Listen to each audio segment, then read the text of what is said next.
Dolphins fans, we've hit that point of the offseason where the news just keeps rolling in. Obviously, with free agency beginning next week, legal tampering beginning on Monday, the new league year starting on Wednesday. Yeah, the Dolphins are trying to make moves, create as much cap space as humanly possible. So we've got a little bit of news today, some roster news, a couple of releases.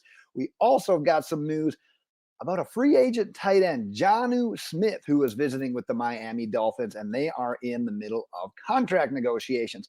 So we're going to get into all of that. But before we jump into today's news, got to hear from you. Your thoughts on the releases from today, your thoughts on Jonnu Smith. Very curious to hear about that. Go ahead, drop your thoughts in the comments. If you haven't gotten subscribed yet, hell, do that as well. But yes, the Miami Dolphins have released Jerome Baker and Keion Crossen. Jerome Baker, obviously with the Miami Dolphins for 6 years, a starter for basically the entire time. Led the team in tackles a couple times as well. Was always that linebacker, at least in my opinion, that you wanted a little bit more from. You thought he maybe had even more potential. But quite honestly, he always got the job done. He could do a little bit here in coverage. He was pretty darn good in the run game as well. He just was kind of solid overall. Got some blitzing in here and there as well. You just always wanted him just to kind of tap into that next gear. And there was always just something seemingly kind of missing there with that. But he is going to hit free agency now after being released by the Dolphins. Clears $9.8 million in cap space. Now, the team did try to negotiate a restructured contract. However, with that said, the two sides couldn't agree on that said restructure. So they're saying, you know what, Jerome Baker? Go ahead. We're going to release you right now. Go ahead, test free agency. If the market isn't as strong as you would hope, the door remains open. But at that point, you got to assume that the door got to remain open on the Miami Dolphins terms. So it essentially kind of be a carbon copy of that restructure, at least in regards to the money that we're talking. But that is what we're dealing right now with Jerome Baker. He is going to test free agency.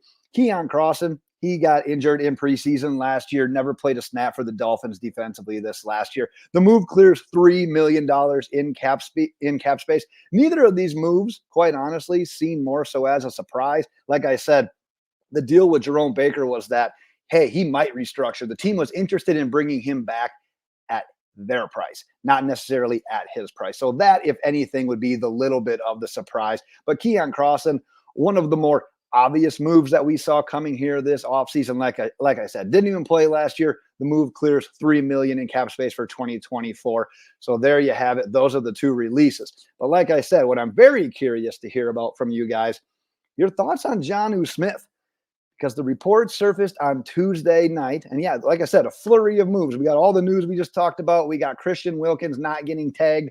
That news drops on Monday, confirmed today because the deadline to tag a player has passed. But Jonnu Smith is visiting with the Miami Dolphins, and this feels confusing. You're like, hey, Ben, you just said legal tampering is not till Monday. You can't sign with the team officially until Wednesday the way it is. Well, that is with your unrestricted free agents. With Jonnu Smith being released, he wasn't a free agent. He still had time left on his contract. So he was released, meaning that he is actually free to sign. He's free to negotiate right now whenever. If you look back at his career, first 4 years with the Tennessee Titans, 2 years with the Patriots, the last year with the Atlanta Falcons. Man, if you're a fantasy player, you're kind of upset with how much Jonnu Smith was actually involved over Kyle Pitts, because Jonnu Smith, 50 receptions, 582 yards, 3 touchdowns last year, all career highs except for the touchdowns. He actually had 8 in 2020. But man, you think about Jonnu Smith, and no, he's not Kyle Pitts already, even despite the stat distribution on that team. He's not the game-changing tight end that like a Brock Bowers is projecting to be in this year's draft. But at the end of the day, he fits a role at tight end that the Dolphins really don't have, and that's being an outright legitimate threat as being a pass-catching tight end. Like I said, he's always been pretty good as a pass-catching tight end. Last year, what did I say? He had 50 for 582 and 3 touchdowns. Yeah, the Dolphins didn't catch a touchdown from a tight end last year. So that'd be a hell of an upgrade. He's also not a liability as a blocker. So he's got that going for him as well. He's actually been pretty good in pass protection his entire career. 75.4 grade from PFF last year. If you remember, 50 is about average. He's always been average in regards to run blocking. He's actually been slightly below average based on PFF the last 3 years. Last year, for example, run blocking grade of 43.7. But yeah, these are the type of free agent moves that maybe we have to kind of come to expect right now, given our salary cap situation. It's the bargain, it's the roster filling moves that no, they don't make the sexy headlines per se, but they are important in for nothing else, just to have a more well-rounded roster as you head into the draft. You don't necessarily want to go into the draft feeling pressured that, you know what, hey, we don't have a tight end or we don't have a center right here, and we're up on the clock at number 21, and we feel like this urgent need to pick best available at a certain position. You don't really want to go into the NFL draft with those circumstances surrounding you. So it's these kind of moves that help you fill out that roster. And you get Jonnu Smith, who's a veteran at the position, a capable blocker, and probably the most dynamic pass catching tight end. I shouldn't say in a while, because Mike Gesicki was that, but Jonnu Smith brings more to the table as a run blocker, pass protector, especially in pass protection, than Mike Gesicki did. One last actually piece of news that I didn't get as much time to dive into on this one.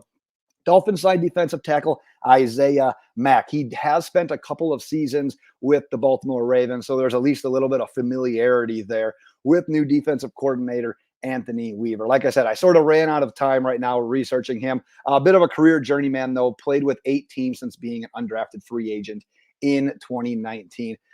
But that's the quick news for today, Dolphins fans. Like I said, a couple of anticipated releases after a failed contract restructure with Jerome Baker.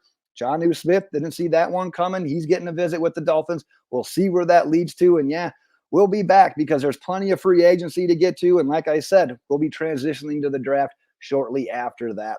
Drop your thoughts in the comments, Dolphins fans. And until next time, fins up.